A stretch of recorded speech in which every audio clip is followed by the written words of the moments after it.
Good morning. Today is Wednesday, September 9th, 2020.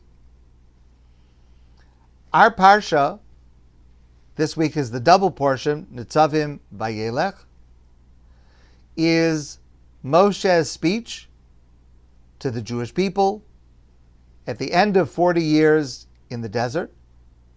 And the speech is a reflection on the era that has passed in preparation for the new era that is about to begin, entering the land of Israel, which will be a completely different kind of life with completely different challenges. And so Moshe is preparing the Jewish people for this next era in Jewish history. Every year we read this Parsha on the last Shabbos of the year, the last Shabbos before Rosh Hashanah, and therefore for us too, the Parsha acts as a reflection on our past year, looking forward to our next era, the new year. And there's an incredible medrash that is based on a curious feature of the text way back in the beginning of the Torah that is very relevant to our Parsha. Rabbi Sachs makes this connection, and I'd like to share it with you this morning very briefly. At the beginning of the Torah, Bereshis bara Elokim, God created. There is a style, a formula of those verses of creation. And the style goes like this. Vayomer Elokim yihi or. And God said, let there be light, and there was light. Vayomer Elokim. And God said, Yikavu amayim. Let the waters gather together. And the waters gathered together. God said, let there be planets in the sky. And there were planets in the sky. God said, let there be animals and grass and plants and trees. And God said, and it happened. That's the formula that repeats itself for the 6 days of creation until there is one exception, and of course it is the last iteration of this formula, where God says at the end of the 6th day of creation, Vayomer Elokim, God said, Na'aseh Adam, let us make man. Hold on a minute. Who is God talking to? In all of the other acts of creation, God acted on his own, which makes sense because there doesn't seem to be anyone else there. God said there should be light, there was light. God said there should be animals, there was animals. All of a sudden, God said, let us make man. Who is the us, and why is God consulting with others? So there's a passage in the Talmud that records what purports to be a conversation between God and the angels. The Malachim, there were already angels. And there was a conversation. And the conversation goes like this, according to the Talmud. When God was about to create man, he first created a group of angels, and he asked them, do you agree with me that I should create man? I mean, that in itself has so many questions and difficulties, but let's leave that just to the side for a moment because it gets much more mysterious after that. So the angels say, well, Master of the universe, what kind of a being is this human being to be? I mean, before we tell you yes or no, what are we talking about? So God showed the angels the history of mankind, the actions, the eras, the behaviors of mankind. So the angels said, why would you want to create human beings like that? They kill people, they murder people, they do terrible things. God destroyed that group of angels. God created a second group of angels, and he asked them the same question. Do you think that I should create man? And they asked the same question. Well, what kind of being is this to be? And God showed them man's actions. And they saw how horrible and terrible man could be. And they said, no, for sure not. You should not do that. Doesn't make any sense for a perfect being to create beings that will do evil and cause harm. And God destroyed the third group of angels. He created a third group of angels. He asked them the same question. And they said, hold on a second. We learned something from what happened before. You created a group of angels. You asked them the question. They gave you your answer. You didn't like the answer. You destroyed them. You created a second group of angels. You asked them the same question. They gave you an answer. You didn't like the answer. You destroyed them. So we've learned, okay, so we're not going to give you the answer that we know is going to get us destroyed. You know, it's your world. Do with it what you want. Do as you wish. And God created man. And then, a few centuries later, came the generation of the flood, where all of mankind had sinned except for Noah. And then the generation, a few centuries later, of those who built Migdal Bavel, the Tower of Babel, and all of the people were sinning against God.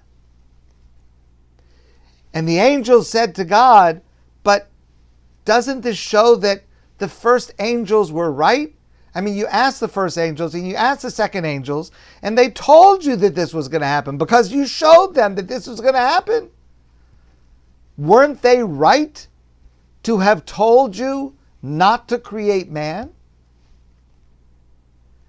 And God answered, quoting out of historical context, of course, quoting a verse from the prophet Yeshayahu.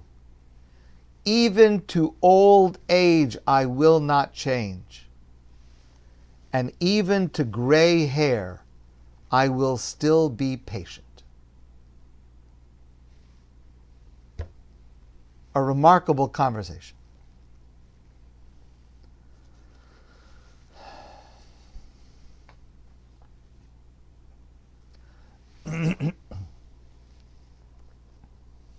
What's going on here? Rabbi Sachs suggests that when God creates man in his image, it means that God gives human beings the freedom to choose good or evil.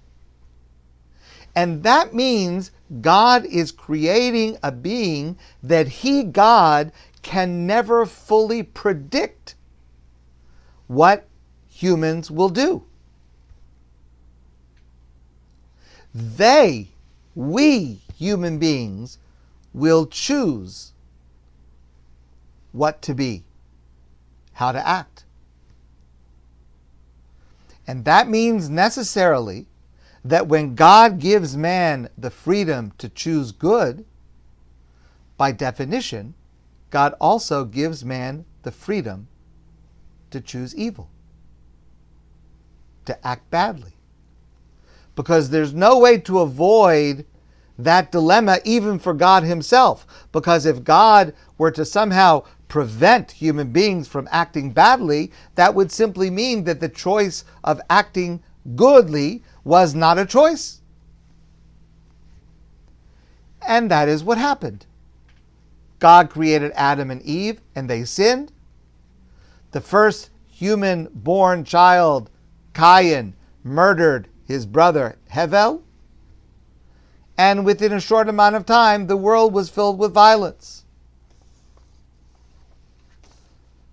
So, the question of the angels seems to make a lot of sense. Why did God, knowing the risks, knowing the dangers, why did God make a species of human beings that could and did rebel against him?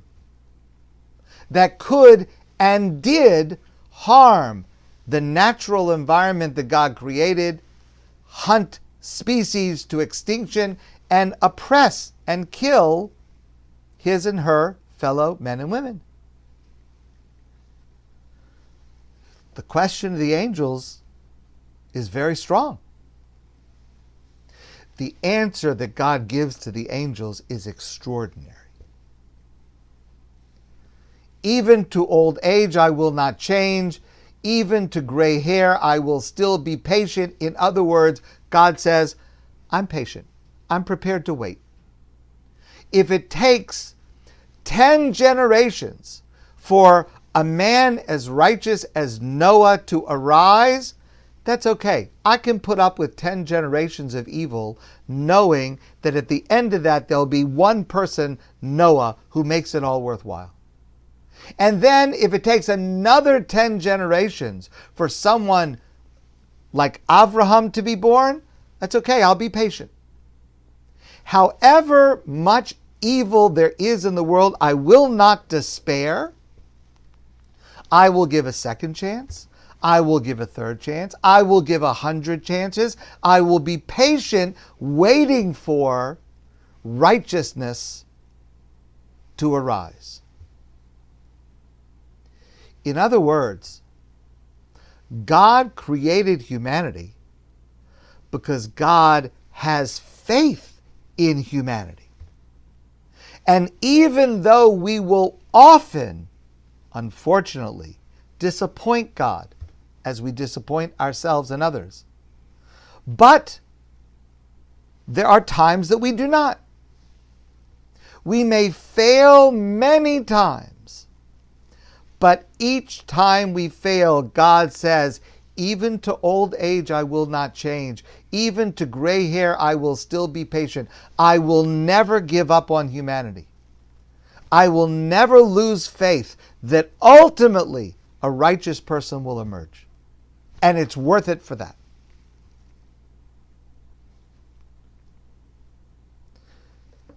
What the Talmud is saying is that that is the only possible explanation of how a good, perfect, all-knowing God could create such a fallible, destructive creature as human beings, because God has patience.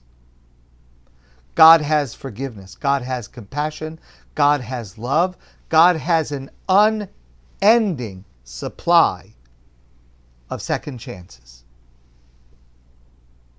And you know, it's fascinating. For centuries, theologians and philosophers have been looking at religion upside down, and we continue to do the same thing. We think about, how can man have faith in God? But we got it backwards. The real phenomenon at the heart of Judaism, the mystery and the miracle of religion, is not our faith in God. It is God's faith in us.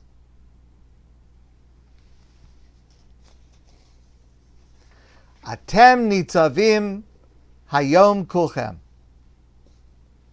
Moshe says to the Jewish people at the end of 40 years in the desert, reflecting back on the era of the past, looking forward to the era of going into Israel, the new era. We stand at the end of an era of this past year, and we stand on the precipice of a new era, a new year. And Moshe says to the Jewish people, Atem nitzavim hayom kilchem, you are all standing here today. Says Rashi, and I mentioned this Rashi before in a different context, but listen to it in this context. Says Rashi, Atem nitzavim, you're standing here today. Harbe hichastem lamakom. There were many, many times when you upset God over the last 40 years. Don't take for granted that you are standing here, that you have survived these 40 years, that the Jewish people still exist at the end of the 40 years. You remember the spies when God wanted to wipe out the entire people? You remember the golden calf when God wanted to wipe out the entire Jewish people? You remember the time you complained about this and that and that? It is not at all certain when we started out that we would survive to the end of the 40 years. And yet, Atem nitzavim hayom kulchem, we are all standing here today. Harbe hichastem lamakom. Many, many times, you cause God to think about destroying you completely. V'lo asa eschem kloya. But God did not do it. V'harei atem kayemun lefanav. Here you are. How is it possible? Because God gave you a second chance. And God gave you a third chance, and a fourth chance, and 100th chance. Because that's the lesson. The lesson is that God is patient. The lesson is that God is willing to give us another chance. No matter what we've done, there's another chance and another chance. And that is a message for every single one of us as we approach Rosh Hashanah. No matter what we have done, no matter where we are, God has patience. God has compassion. God wants us close. God has faith in us that we can do better next year. God probably has more faith in us that we can do better next year than we have in ourselves. We need to borrow some of God's faith. The fact that we are here, just as the fact that the Jewish people were able to stand on the banks of the Jordan, ready to go in, is proof positive of that lesson from the very beginning of Bereshis. God says, I have faith. I have patience. I'm going to give you another chance. Just try harder this time. Eventually, you will get it right.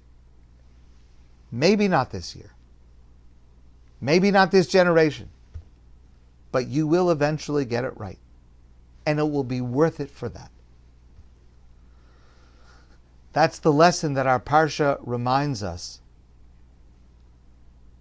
about the scope of Jewish history and within our individual lives about the era that is ending and coming. Let's try this year not to let God down. Let's try this year to recognize and take advantage of God's faith in us. Because His faith in us means we can do it better.